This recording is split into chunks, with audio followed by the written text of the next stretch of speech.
తాకట్లో ఉన్న మీ బంగారాన్ని విడిపించి ఆ రోజు ఆన్లైన్ ధరకే మేము కొంటాం. Sharma gold company. నమస్కారం, వెల్కమ్ టు iDream. నేను మీ విజిత. ధర్మ మార్గం కార్యక్రమానికి స్వాగతం.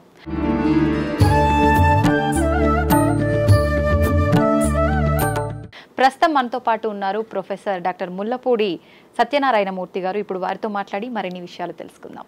నమస్కారం అండి. నమస్కారం విజిత. వినాయక చవితి రాబోతోంది మనకు. అసలు వినాయక చవితి వైశిష్టం ఏంటి? మనం వినాయక చవితి రోజు కథ వింటుంటాము, చదువుతుంటాము. నిజంగా మనం వినాయకుడిని ఆ రోజు పూజించే వీలు లేకపోయినా ఆ కథ గనక వింటే మనకు అంతే రకమైన ఫలితం లభిస్తుంది. అక్షతలు తలపైన వేసుకుంటే కథ విన్నాక అని అంటుంటారు. దానంతటి గురించి కూడా తెలియజేయండి. వినాయక చవితి అనేటటువంటిది చిన్నపిల్లలు, పెద్దవాళ్ళు, ఏజ్తో తేడా లేకుండా ఆడవాళ్ళు, మగవాళ్ళు అందరూ ఆనందంగా చేసుకునేటటువంటి పండుగ. అండ్ వినాయకుడు బుద్ధికి అధిపతి, తర్వాత విఘ్నాలకు అధిపతి. దీని నుంచి కేవలం ఒక కథలాగా కాకుండా మోరల్స్ చెప్పడం కోసం ఈ వినాయక చవితి అనేటటువంటి కథ ఉంటుందన్నమాట. వినాయకుడు ఏం చేస్తాడంటే విఘ్నాధిపత్యం కోసం, అంటే ఇప్పుడు ఒక సీఎం పోస్ట్, ఒక పిఎం పోస్ట్ ఎట్లా ఏందో ఉందో, హెల్త్ మినిస్టర్ పోర్ట్ఫోలియో ఎలా అయితే ఉంటుందో ఒక డిపార్ట్మెంట్కి, దేవతల్లో ఈ విఘ్నాలకి అడ్డులు పెట్టేవాడు ఆయనే, అడ్డులు తీసేవాడు ఆయనే. సో ఈ రెండు కలిపి ఒక డిపార్ట్మెంట్కి వస్తుంది. అది విఘ్నాల డిపార్ట్మెంట్. ఆ డిపార్ట్మెంట్కి హెడ్గా పెట్టాలి కాబట్టి వినాయకుడికి ఆయన శివపార్వతులు ఇద్దరు కొడుకులు కూడా పోటీ పడతారు. కుమారస్వామి, వినాయకుడు పోటీ పడినప్పుడు ఈ వినాయకుడు బుద్ధి బలం కలిగినటువంటి వాడు. పాపం మరుగుజ్జుగా ఉంటాడు, తర్వాత బొజ్జతో నడవలేడు. సో ఆయన ఏం చేస్తాడంటే, కుమారస్వామి హైలీ ఎనర్జెటిక్, అందుకని ఆయన ఏం చేశాడు, చాలా ఫాస్ట్గా వెళ్ళేటటువంటి నెమలి ఆయన వాహనం. దాన్ని వేసుకొని వెంటనే వాళ్ళ మమ్మీ డాడీ చెప్పగానే వెంటనే వెళ్ళిపోయాడు. కానీ వినాయకుడు ఏం చేస్తాడంటే, తండ్రి నేను అల్పుడినని తెలుసు నీకు, తర్వాత నేను చేయలేనని చేతకాని వాడిని తెలుసు, నువ్వు ఈ పోస్టుకి నువ్వు ఒక టెస్ట్ పెట్టావు. ఆ టెస్ట్ ఏంటంటే విశ్వంలో ఉన్నటువంటి, ప్రపంచంలో ఉన్నటువంటి నదులన్నిటిలో, తీర్థాలన్నిటిలో ముందుగా ఎవరు స్నానం చేసి వస్తారో వాళ్ళకి నువ్వు ఈ పోస్ట్ ఇస్తానని చెప్పావు, నేను ఎలా చేయగలుగుతాను తండ్రి అని వినయంగా అడుగుతాడు. అది స్మార్ట్గా. అప్పుడు అడిగేసరికి తండ్రి ఏం చేశాడు, ఎవరైనా చెప్తారు, తల్లిదండ్రులు ఏం చేస్తారు, అడిగే వాళ్ళకి ఎవరైనా చెప్తారు. రెక్లెస్గా మామూలుగా వాళ్ళ ఎనర్జీతో వెళ్ళే వాళ్ళని వాళ్ళు డిస్కరేజ్ చేయరు. ఓకే క్యారీ ఆన్ అంటారు, యూ ప్రూవ్ యువర్ సెల్ఫ్ అంటారు. కానీ ఎవరైతే హెల్ప్లెస్గా ఉంటారో, ఎవరైతే తనని అప్రోచ్ అయ్యి అడుగుతారో వాళ్ళకి డెఫినెట్గా హెల్ప్ చేయడానికి ఏ తల్లిదండ్రులు అయినా సరే రెడీ.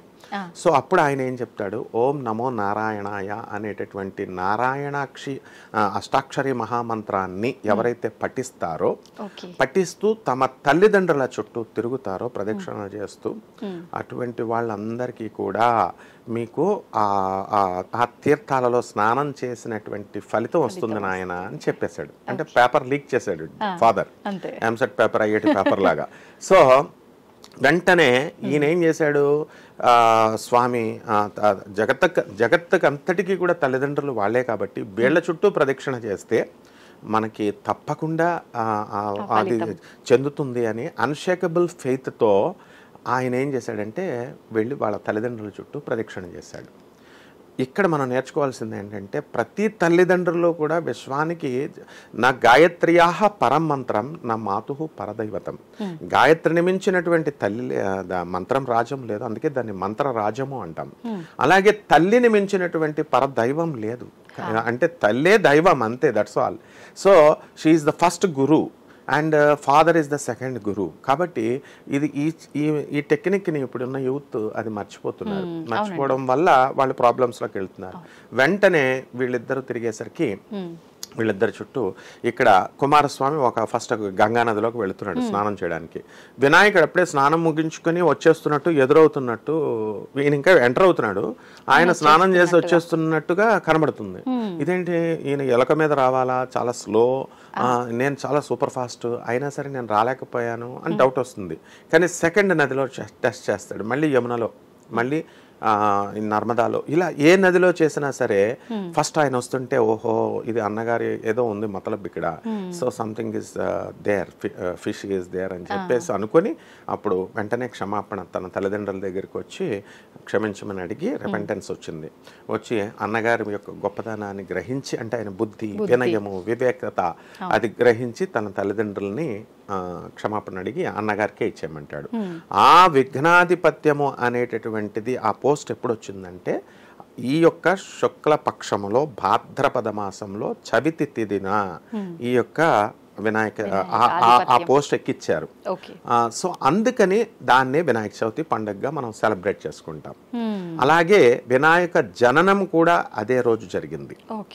అందుకని ఈ యొక్క వినాయకుడికి ఇది ఫస్ట్ ప్రజలు ఏం నేర్చుకోవాలంటే కేవలం మనము పందిర్లు వేసేసి వినాయకుడిని పూజ చేసేసి ఏదో మీనింగ్లెస్గా కాకుండా, గ్రీడీగా కాకుండా మనము తల్లిదండ్రులని ఫస్ట్ మనము మన తల్లిదండ్రులే దైవాలు, మనం వీళ్ళని కనుక ఆరాధిస్తే తప్పకుండా మనము ప్రపంచ విజేత, we can become like Alexander అనేటటువంటి విషయాన్ని ఈ కథ చెప్తుంది. ఇకపోతే రెండవది, ఆ కథలో వినాయకుడు ఆ రోజు they will celebrate birthday celebration లాగా ఆయన ఎప్పుడైతే పోస్ట్ ఎక్కాడో అంత మృష్టాన్న భోజనాలు, ఎవరికి ఇష్టమైన ఆహార పదార్థాలు అన్నీ కూడా వండి పెట్టేసరికి వినాయకుడు భోజన ప్రియుడు. ఆయన ఏం చేస్తాడంటే ఫుల్గా తినేసి ఆయన నడవలేక ఆయాసపడుతున్నాడు బొజ్జతో. అప్పుడు చంద్రుడు ఫక్కున నవ్వుతాడు ఆయన అవస్థను చూసి. అప్పుడు ఆయన నర దృష్టికి ఎంత ఇది ఉంటుందంటే క్రూర దృష్టి, నర దృష్టి అని అంటాం. సో ఆ వికృత దృష్టికి చూసేసరికి వినాయకుడి యొక్క పొట్ట పగిలిపోయి ఆయన మరణిస్తాడు. మరణించేసరికి పార్వతీదేవి ఆదిపరాశక్తి, ఆమె కోపం వస్తుంది. అప్పుడు ఆమె ఏం చేస్తుందంటే ఇతన్ని ఇమ్మీడియట్గా చంద్రుడిని కర్స్ చేస్తుంది, శపిస్తుంది. అసలు చంద్రుడు ముఖం చూస్తేనే పంచమహాపాపకాలు అంటుకుంటాయి, నీలాప నిందలు ఎవ్వరు చూసినా సరే వాళ్ళకి వచ్చేగాక అని శపించేసింది. ఈ లోపల శివుడు వస్తాడు, మిగతా దేవతలు వస్తారు. ఈ పొట్టకి తక్షకుడు అనంతాది నవకుల నాగదేవతాభ్యో అంటాం, సర్పరాజు అనేటువంటి ఒక సర్పరాజుని తీసుకొచ్చి తాడుగా కట్టేసి ఆయనకి మళ్ళీ బ్రతికిచ్చి జీవాన్ని ఇస్తాడు పరమేశ్వరుడు. సో ఇక్కడ చంద్రుడి వల్ల ఏమవుతుందంటే లోకములో, విశ్వంలో ఉన్నటువంటి వాళ్ళందరూ కూడా అపనిందల పాలైపోతున్నారు. ఎలా? ఫస్ట్ ఈ సప్త ఋషులు ఎప్పుడు కూడా అగ్నిదేవుడు చుట్టూ ప్రదక్షిణలు చేస్తూ ఉంటారు కదా.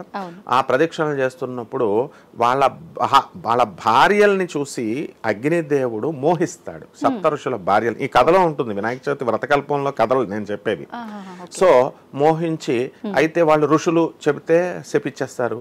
అందువలన చెప్పలేక ఈ యొక్క కామంతో అతను ఏం చేస్తున్నాడంటే చిక్కి శల్యమైపోతున్నాడు తనలో తనే. ఇది భార్య అయినటువంటి శచీదేవి గ్రహిస్తుంది, స్వాహాదేవి గ్రహించి వాట్స్ ద ప్రాబ్లం అని అడిగి గ్రహించి ఒక్క అరుంధతి తప్ప, రూపం తప్ప మిగతా సప్త ఋషుల యొక్క మిగతా భార్యల యొక్క రూపాలని ఆమె తీసుకొని భర్తని గ్రాటిఫై చేస్తుంది, గ్రాటిఫికేషన్ ఆఫ్ సెన్సెస్ చేయగానే ఈ లోపల ఈ ఋషులు ఏం చేస్తారు, ఇది చూసి ఇదేంటి మా భార్యలతో అగ్నితో ఉన్నాడని వీళ్ళని విసర్జించేస్తారు, వదిలేస్తారు.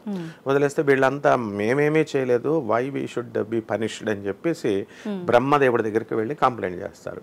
అప్పుడు బ్రహ్మదేవుడు ఏం చేస్తాడంటే ఈ సప్త ఋషులని జరిగిందంతా చెప్పి ఇట్లా జరిగిందని చెప్పి వాళ్ళని సమాధానపరిచి వాళ్ళ భార్యలు నెలకోమని చెప్తే అప్పుడు ఋషులు తీసుకెళ్లారు. ఇది ఎంత డేంజర్, ఇది ఎట్లా అపనిందల పాలైపోతున్నారు. వెంటనే పార్వతీదేవి దగ్గరికి వెళ్ళి సప్త ఋషులు అందరూ అంటారమ్మా, అమ్మ ఇంత అనర్థాలు జరుగుతున్నాయి కాబట్టి దీన్ని కొంచెం అమెండ్ చెయ్యమ్మా అంటే అప్పుడు ఆమె ఏం చెప్తుందంటే ఒక్క వినాయక చవితి రోజున మాత్రం చూడకూడదు చంద్రుడిని, మిగతా రోజుల్లో చూసినా ఏం కాదు అని అమెండ్మెంట్ చేసింది.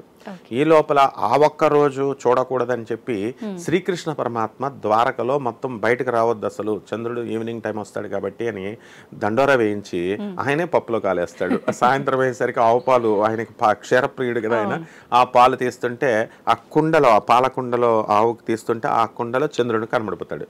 అయ్యా బాబోయ్ నాకు ఈ రోజు ఏమో అపవాదు రాబోతుందో అని చెప్పి కృష్ణుడు భయపడిపోతాడు. అప్పుడు ఈ లోపల ఏమవుతుంది, సత్రాజిత్తుకి సూర్యుడిని ప్రార్థించి తపస్సు చేసి సూర్యుడు ఒక శమంతక మణిని ఇస్తాడు. ఆ మణితో ఎన్ని బారుబుల ఎన్ని కిలోల బంగారమైనా సరే డైలీ ఇస్తుంది అది. సో ఒకానొక సమయంలో శ్రీకృష్ణ పరమాత్మ ఏం అడుగుతాడంటే, అది నీ దగ్గర కంటే ప్రజా ఉపయోగానికి నేను ఉపయోగిస్తాను కాబట్టి నాకు ఇవ్వు అని అడుగుతాడు. రొటీన్గా అడిగాడు, క్యాజువల్గా అడిగాడు. ఆయన అడిగితే ఆయన ఇవ్వనన్నాడు. And lord Krishna forgot that thing, మర్చిపోయాడు. అయితే పొరపాటున ఆ సత్రాజిత్ తమ్ముడు అది ఆ మణిని ఒక రోజున పెట్టుకొని అడవికి వేటకు వెళితే ఒక భల్లూకము ఒక పులి దాన్ని మణిని ఏదో మాంసము ముద్దనుకొని ఆయన్ని చంపి ఆ మణిని నోటికి పట్టుకొని వెళ్ళిపోతుంటే ఒక భల్లూకము ఆ పులిని చంపి ఆ మణిని తీసుకెళ్ళి తన కూతురికి ఆడడానికి ఇస్తాడు. ఆ బల్లుకం ఎవరో కాదు, జాంబవంతుడు. ఆ జాంబవతి ఈ మణితో ఆడుకుంటుంది, పెరిగిపోయింది, పెద్దదైంది. శ్రీకృష్ణుడిపై నేను ఇలాగే ఉండిపోయింది. సో శ్రీకృష్ణుడు ఏం చేశాడు, సత్రాజిత్తు మెసేజ్ పంపించాడు, నువ్వు నా తమ్ముడిని చంపేశావు, దిస్ ఇస్ ఇన్జస్టిస్ అని చెప్తే, అప్పుడు ఈ యొక్క పరమాత్మ కృష్ణుడు ఏం చేస్తాడంటే ఇన్వెస్టిగేషన్ చేసి వెళ్ళి మొత్తం అంతా ఆ జాంబవంతుడితో కొన్ని సంవత్సరాల పాటు యుద్ధం చేసి ఆ జాంబవతిని అప్పుడు ఆయన ఓడిపోయిన తర్వాత ఆ వచ్చినవాడు సాక్షాత్తు త్రేతాయుగంలో రామ భగవానుడే. ఆయన రామచంద్రుడికి హెల్ప్ చేశాడు కదా జాంబవతుడు. అప్పుడు వరం కోరుకోరా నాయన అంటే, ఈయనేం వరం కోరతాడంటే, నువ్వు మైటీ హీరో కాబట్టి నీతో యుద్ధం కొన్ని రోజులు చేయాలనుంది, 1 డే అయినా చేయాలనుందంటే నేను ఆ ఛాన్స్ నీకు కృష్ణావతారంలో ఇస్తాను అని చెప్పి భగవంతుడు ఏదైనా ఇచ్చేస్తాడు అనమాట. ఎవరు ఆ కోరిక ఎటువంటిదైనా సరే ఇచ్చేస్తాడు స్వామి, అంత కరుణామయుడు భగవంతుడు. సో ఈ జాంబవంతుడు ఏం చేస్తాడు, ఈ తన మణితో పాటు స్వామి నా కూతురుని కూడా చేసుకొని జాంబవతిని ఇస్తాడు. సో వచ్చేసిన తర్వాత అపవాదుని ఇట్లా రెక్టిఫై చేసుకున్నాడు. అప్పుడు ప్రజలు వెళ్ళి అడుగుతారు శ్రీకృష్ణుడిని, ఏమని అడుగుతారు, స్వామి నువ్వు మహానుభావుడు కాబట్టి నువ్వు వెళ్ళి ప్రాబ్లమ్ని సాల్వ్ చేసుకున్నావు, కానీ మామూలు సామాన్య మానవుడు ఎలా చేయగలుగుతాము, చేయలేము, కాబట్టి మాకు అమెండ్మెంట్ ఇవ్వండి అంటే, అప్పుడు ఏం చెప్తాడంటే, ఈ వినాయక చవితి రోజున వినాయక పూజ చేసిన తర్వాత షోడశోపచారాలతో ఈ వ్రత కథను విన్న తర్వాత స్వామివారి పాదాల దగ్గర ఉన్నటువంటి అక్షతల్ని ఎవరైతే స్వీకరిస్తారో శిరస్సు మీద, అటువంటి వాళ్ళకి ఈ నిందలు పడవు అని అమెండ్ చేశాడు. ఆ రోజు నుంచి లోకాలన్నీ ప్రశాంతంగా ఉన్నాయన్నమాట. సో ఇందులో ఈ యొక్క వినాయక వ్రత కథలో ఈ యొక్క కుమారస్వామి యొక్క సంభవము, ఆయన జన్మ రహస్యము, ఆ తర్వాత ఈ యొక్క శమంతకమణి ఈ ఉపాఖ్యానాలు, అంటే ఇందులో 2 కథలు ఉంటాయన్నమాట. సో డిఫరెంట్ బుక్స్ ఉన్నాయి, డిఫరెంట్ పురాణాస్లో డిఫరెంట్గా ఎక్స్ప్లెయిన్ చేస్తారు. టోటల్ అవుట్కమ్ ఏంటంటే, ఈ వినాయకుడు బుద్ధిమంతుడు. ఈ బాంబే ఈ వినాయక చవితి ఫస్ట్ స్టార్ట్ చేసింది మా మహారాష్ట్రియన్స్, బాంబేలో పండాల కింద వేసి. అండ్ మా కాళీకి స్టార్ట్ చేసింది కల్కటేరియన్స్. కల్కటాలో అమ్మవారికి పండాలు వేసి వీధిలో పట్టపు రాణిగా ఆ అమ్మవారిని తమ బిడ్డగా చేస్తారు వాళ్ళు. అలాగే బాంబే కూడా మహారాష్ట్రియన్స్ అంతా కూడా వాళ్ళు చేస్తే the richest country, the richest seat, it is called as the business seat in India. అంత రిచ్ అయిపోయింది బాంబే. వాళ్ళని చూసి మనం కాపీ కొట్టి హైదరాబాద్లో మనం కూడా పందిర్లు వేస్తున్నాము. And we also became rich. So ఆ విధంగా మొత్తం స్టేట్ అంతా కూడా ఈ వినాయక చవితిని చేయడం జరిగిందమ్మా. So this is how we are celebrating this Ganapati Navaratri. ఈ 9 రోజులు కూడా ఎవరైతే భక్తి శ్రద్ధలతో చక్కగా చేస్తారు, ఈ చిన్న పిల్లలు మంద బుద్ధులు ఉన్నటువంటి వాళ్ళు కూడా, తెలివితేటలు లేనటువంటి వాళ్ళు కూడా, అల్లరి చిల్లరగా తిరుగుతూ చదువు మీద అశ్రద్ధ చేసినటువంటి వాళ్ళు ఈ పందిర్లు వేసినటువంటి వాళ్ళని నేను చూశాను. ఎందుకంటే నేను 15 years నుంచి వినాయక చవితి పందిర్లు నేను చేస్తూ ఉంటాను, మా స్టూడెంట్స్ వేసినవి. Okay, in order to help them I have observed స్వామివారి యొక్క వినాయకుడి యొక్క కృపా కటాక్షం వలన వీళ్ళంతా బెస్ట్ డాక్టర్స్గా, బెస్ట్ ఇంజనీర్స్గా, బెస్ట్ వాళ్ళ ఫీల్డ్స్లో బెస్ట్ సిటిజన్స్గా, లా అబైడింగ్ సిటిజన్స్గా మారిపోయారు. సో లార్డ్ గణేష్ ఏం చేశాడంటే, తప్పకుండా వీళ్ళందరినీ కూడా చక్కగా సెటిల్ చేశాడు. తెలియకుండానే మీరు అన్నట్టుగా ప్రతి ఒక్కరు కూడా ఇంట్రెస్ట్ చూపిస్తారు. గణేష్ ఉత్సవాలు అనగానే ముందుకొస్తారు, చందాలని చెప్పి ఒక నెల ముందు నుంచే తిరుగుతుంటారు. చిన్న చిన్న పిల్లలు కూడా చాలా సందడిగా ఉంటుంది నిజంగా ఈ నవరాత్రులన్నీ. అయితే ముఖ్యంగా నేను విన్నా ఓన్లీ మన పురాణాల్లోంచి చెప్పుకొచ్చింది ఏంటి అంటే ఆ భాద్రపద శుక్ల చవితి రోజు మాత్రమే దేవుడి పూజ చేయాలి, నవరాత్రులని ఎక్కడ చెప్పబడలేదు అని చెప్పి. నిజంగా అలా లేదండి? కాదు, ఆ రోజున ఈ కర్స్, ఈ శాపము రాకుండా తప్పించుకోవడం కోసం ఆ రోజు ఆ వ్రత కథను చదవమన్నారు. మిగతా అప్పుడు ఎప్పుడైనా సరే స్వామిని పూజ చేసుకోవచ్చు, ఎందుకంటే దేవి నవరాత్రులు, అలాగే వినాయక నవరాత్రులు. అంటే మనం పెట్టుకోవచ్చు ఈ కోర్స్ అనేటటువంటిది 3 days, 1 day, 5 days మండల దీక్ష చేస్తాం అయ్యప్ప. కొంతమంది 41 days చేస్తారు, కొంతమంది 11 days చేస్తారు, షార్ట్ టర్మ్ కోర్స్ లాగా, అది లాంగ్ టర్మ్ కోర్స్. అట్లా ఈ వినాయక చవితి అనేటటువంటిది 9 రోజులు కూడా చేసుకోవచ్చు. అది పురాణంలో ఈ విషయమే ప్రస్తావించబడింది. ఏంటంటే ఈ కర్స నుంచి తప్పించుకోవాలంటే, ఈ శాపం నుంచి ఆ ఒక్క రోజే ఛాన్స్ ఉంటుంది. ఆ రోజున ఎవరైతే వినాయక చవితి చేయకుండా, ఎవరైతే వ్రత కథ వినకుండా, అక్షతలు స్వామివారి యొక్క తీర్థప్రసాదాలు తీసుకోకుండా, ఆయన పాదాల దగ్గర ఉన్నది మనం తీసుకోకుండా ఉంటే వాళ్ళకి ఈ కర్స నుంచి, ఈ శాపం నుంచి తప్పించుకునేటటువంటి అవకాశం లేదు అన్నది పురాణంలో చెప్పబడింది. అంతేకాని వినాయకుడిని ప్రతిరోజు ఆరాధ్యుడు. వినాయకుడు ఎంతటి గొప్పవాడంటే సాక్షాత్తు తన తల్లి అయినటువంటి పార్వతీయే వినాయకుడిని పూజిస్తుంది. సాక్షాత్తు షణ్ముఖుడు, తన సోదరుడైనటువంటి షణ్ముఖుడు, ఆయన జ్ఞానాన్ని శివుడికి బోధిస్తాడు. గురువు, కుమారస్వామి గురువు, శివుడికే గురువు. పురాణాల్లో చెప్పబడిందే నేను చెప్తున్నా. అండ్ శివుడే ఆది గురువు అయితే కుమారస్వామి జ్ఞానాన్ని శివుడికి బోధిస్తాడు. ఆయన ఒక పుత్రుడు అటువంటి వాడు. ఈ యొక్క పార్వతీదేవి ఏం చేస్తుందంటే, నరసింహస్వామి హిరణ్యకశిపుడిని చంపిన తర్వాత ఆ రౌద్రంతో ప్రహ్లాదుడు వస్తాడు, ఆయన కోపము సబ్సైడ్ అవ్వదు. లక్ష్మీదేవి వస్తుంది, పక్కకు గంటేస్తాడు. లోకాలన్నీ కూడా విజృంభించి ఆయన ఆ కోపాన్ని కంట్రోల్ చేసుకోలేకపోతున్నాడు. అప్పుడు శివుడిని ఏం చేస్తాడంటే వీరభద్రుని పంపి అడ్డుకోమంటాడు. అడ్డుకోలేకపోతాడు. సాక్షాత్తు తానే శరభేశ్వరుడిగా అవతారం ఎత్తి కంట్రోల్ చేయడానికి చూస్తాడు, కానీ కుదరదు. వీళ్ళిద్దరూ యుద్ధంలో విశ్వం నాశనం అయిపోతుంది. అప్పుడు దేవతలంతా ప్రార్థిస్తే, పార్వతి అమ్మ నువ్వు ఇంక ఇంటర్వ్యూన్ అవ్వాలా, నువ్వు ఇంటర్ఫియర్ అయితేనే ఇది అవుతుంది గొడవ అంటే, పార్వతీదేవి డైరెక్ట్గా ఆమె వెళ్ళి ఇంటర్వ్యూన్ అవ్వచ్చు, ఇద్దరిని ఆపొచ్చు. కానీ తానేం చేసిందంటే, బుద్ధికి ప్రధాన దేవత ఎవరు? వినాయకుడు. కాబట్టి ఆయన్ని నేను ప్రార్థిస్తాను అని చెప్పి, వినాయకుడికి ఏ విఘ్నాలు ఉండకూడదని చెప్పి ఈ మార్గం ఉందా అని తన కుమారుణ్ణి ప్రార్థిస్తుంది. అప్పుడు వినాయకుడు వచ్చి, నరసింహస్వామి యాంగర్ని మనం కంట్రోల్ చేయలేమమ్మా అని చెప్పేస్తాడు. మరి ఏదైనా ఉపాయం ఉందా అంటే, ఇంకొక ఉపాయం ఉంది అని చెప్పి చందనం తీసుకొచ్చి, గంధాన్ని తీసుకొచ్చి ఆ స్వామి మీద కనుక కుమ్మరిస్తే కంట్రోల్ అయిపోతాడని చెప్పారు. అందుకనే నరసింహస్వామికి చందన ఉత్సవం అని సింహాచలంలో అన్ని గుళ్ళల్లో నరసింహస్వామి ఎక్కడుంటే అక్కడ చేస్తాం. సో ఆ విధంగా గంధాన్ని సమర్పించేటటువంటి ఆనవాయితీ భగవంతుడికి అప్పటి నుంచి వచ్చింది. అంటే సాక్షాత్తు ఆదిశక్తికే మార్గోపదేశం చేసినంత బుద్ధిశాలి వినాయకుడు. కాబట్టి ఆయన మనందరికీ వినాయకుడు.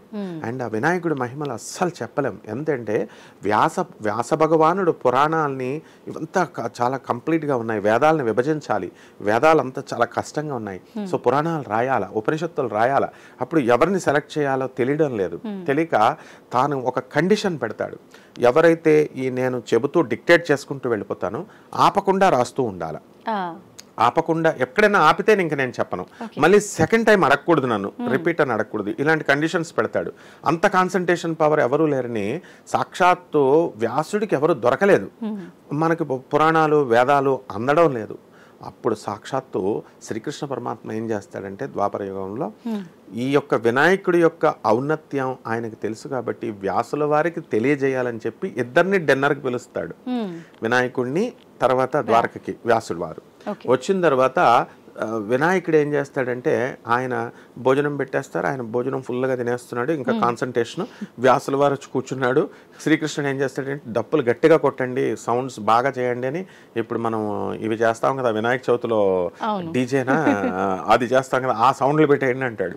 పెట్టేస్తుంటే వ్యాసుడు ఏంటి నువ్వు నన్ను భోజనానికి పిలిచి ఆర్ యు ఇన్సల్టింగ్ మీ, ఏంటి ఆ డీజే సౌండ్లు ఏంటి, ఈ డప్పులు ఏంటి అని చెప్పి అన్కంఫర్టబుల్గా ఫీల్ అవుతుంటే అప్పుడు స్వామి ఎంత కరుణామయుడు అంటే, కృష్ణుడు ఎంత వైజ్ మ్యాన్ అంటే, చూడండి ఆ వినాయకుడు ఆయన అసలు ఈ డప్పుల సౌండ్ ఆయన కనబడుతుందా, వినబడడం తినేస్తున్నాడు అని చెప్తే అప్పుడు వ్యాసుడు కాన్సన్ట్రేషన్ చూసి నిజం వినాయకుడు అంటే కాన్సన్ట్రేషన్, వీడు మనకు పనికొస్తాడు అని చెప్పేసి వ్యాసుల వారు వినాయకుడిని అప్పుడు సెలెక్ట్ చేశారు.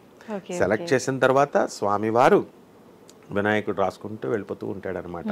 వెళ్ళిపోతున్నప్పుడు ఈ కృష్ణ పరమాత్మ యొక్క జాంబవతికి కృష్ణుడికి పుట్టినటువంటి ఒక కుమారుడు ఉన్నాడు. అతను ఏం చేస్తాడంటే శ్యామ్ అతని పేరు. అతను ఈ ఈ పేరు వినాయకుడికి రావడం ఇష్టం లేక అతను అక్కడ ఉన్నటువంటి నెమల పెన్సిల్తో రాయాలి కదా, అప్పుడు పెన్స్ లేవు మరి తాటాకుల పైన. అందువలన ఆ ఉన్నటువంటి నెమల పెన్సిల్నన్నిటినీ విరిచేస్తాడు. విరిచిపించేసి ఒక్కటి మాత్రం మామూలుగా ఉంచుతాడు విరిచేసి. ఆయన ఏం చేస్తాడు, వినాయకుడికి ఇదంతా తెలియదు కదా పాపం, అది తీసుకొని గంటలాగా రాస్తూ ఉంటాడు. మధ్యలో విరిగిపోయింది. విరిగిపోతే అప్పుడు ఏం చేస్తాడంటే వ్యాసుల వారి కండిషన్ పెట్టాడుగా ఆపకూడదు అని.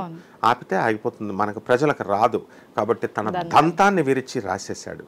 అంత త్యాగమూర్తి, సాక్రిఫైస్కి మరో పేరు వినాయకుడు. అందుకనే ఆయన ఉన్నాడు కాబట్టే మనకి ఈ రోజున వేదాలు, పురాణాలు, ఉపనిషత్తులు ఇవన్నీ మనకు వచ్చినాయి. ఇప్పుడు అంతటి గొప్ప జ్ఞానం కలిగిన ఆయన నుంచి మనం ఆశీస్సులు పొందాలన్నా, మంచి ఫలితం పొందాలన్నా కూడా అదే రకంగా మనం ఆయనని ప్రసన్నం చేసుకోవాలి. భక్తి ఉంటే సరిపోతుందంటారా? ఇందాక మనం అనుకున్నట్టు ఉత్సవాలు, హంగామా, ఆర్భాటం ఇదంతా ఉంటేనే అవన్నీ పొందగలుగుతామంటారా? లేదు, పొందలేము. ఎందుకనంటే అదే శ్రీకృష్ణ పరమాత్మ ఏం చేస్తాడంటే ఈ విషయం చెప్పడం కోసమే ఒక రోజున సడన్ గా నాకు తలనొప్పి వస్తుంది అని నటిస్తాడు స్వామి. అప్పుడు అష్టభార్యలు అక్కడ ఉంటారు. దేవతలకి డాక్టర్ ఎవరంటే అశ్విని దేవతలు, వాళ్ళిద్దరూ వస్తారు. వచ్చి శ్రీకృష్ణుని టెస్ట్ చేసి ఎన్ని మెడిసిన్స్ ఇచ్చినా తగ్గదు. ఆయన నువ్వే చెప్పు స్వామి అని సరెండర్ అయిపోతే మహాభక్తులు నా భక్తుల యొక్క పాద ధూళిని తీసుకొచ్చి నా తలకు రాస్తే తగ్గుతుంది అని చెప్తాడు శ్రీకృష్ణుడు. రుక్మిణి సాక్షాత్తు మహాలక్ష్మి, ఆమె ఇవ్వచ్చు కదా. భూదేవి సత్యభామగా వచ్చింది, ఆమె ఇవ్వచ్చుగా. వీళ్ళంతా పతివ్రతలే 8 మంది. మరి శ్రీకృష్ణుడు అంటే ఎమెన్స్ లవ్ వాళ్ళకి, భార్యలకి. మరి లవ్ మ్యారేజీలు చేసుకున్నారు, ఎత్తుకొచ్చేసి చేసుకున్నాడు కృష్ణుడు రుక్మిణి. వీళ్ళంతా అమ్మ బాబోయ్ మేము ఇమ్మంటారు. ఎందుకు? నువ్వు పరమాత్మవి, నీకు కనుక మేము కాళిధూళి ఇస్తే మేము నరకాలకు పోతాం, మా రౌరవాది నరకాల నుంచి మాకు విముక్తి ఉండదు, నో వీ డోంట్ గివ్ అంటారు. అప్పుడు శ్రీకృష్ణుడు ఏం చేస్తాడంటే గోపికలు ఉన్నారు బృందావనంలో, అక్కడికి పంపించండి, అక్కడికి వెళితే తీసుకురండి, టెస్ట్ చేద్దాం, చూద్దాం, ట్రై చేద్దాం అని అమాయకుడిలా నటిస్తాడు. అప్పుడు ఆయన పంపించిన వ్యక్తి ఎవరంటే అక్రూరుడు. ఆయనకి జ్ఞానము మాత్రమే ఉంది, భక్తి లేదు. అక్కడ ఉన్నటువంటి గోపికలకి భక్తి మాత్రమే ఉంది, జ్ఞానం లేదు. కాబట్టి ఈ అక్రూరుడు అక్కడికి వెళ్తాడు. వెళ్ళి ఏం చేస్తాడంటే అమ్మ స్వామికి ఇలాగా తలనొప్పి వచ్చేసింది, ఎవరైనా భక్తులు పాదధూళి ఇస్తే వెంటనే తగ్గుతుందన్నారు, మేమంతా ట్రై చేసాము, అందరినీ ట్రై చేసినా దొరకలేదు, లాస్ట్ ఛాన్స్గా వచ్చామమ్మా మీ దగ్గరికి అంటే వాళ్ళంతా తిట్టేస్తారు అక్రూరుడిని. ఎందుకు ఇంత టైం వేస్ట్ చేసావు నువ్వు, మా స్వామికి అంతసేపు తలపోటు వేస్ట్ చేసావు, ఇమ్మీడియట్ మేము నరకాలకు పోయినా సరే పర్వాలేదు, మేము సో నరకాలకు పోతారంటమ్మా, అందుకని ఆయన అష్టభార్యలు ఇవ్వడం లేదంటే పోయినా పర్వాలేదని చెప్పేసి ఒక గుడ్డ అక్కడ పెట్టేసి దులిపేస్తారు. దులిపేస్తే అది తీసుకొచ్చి కృష్ణుడికి రాయిగానే తగ్గిపోతుంది.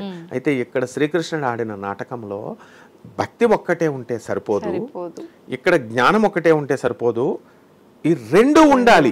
అక్రూరుడు గోపికల నుంచి భక్తిని నేర్చుకోవాలా, గోపికలు అక్రూరుడి నుంచి జ్ఞానం నేర్చుకోవాలా.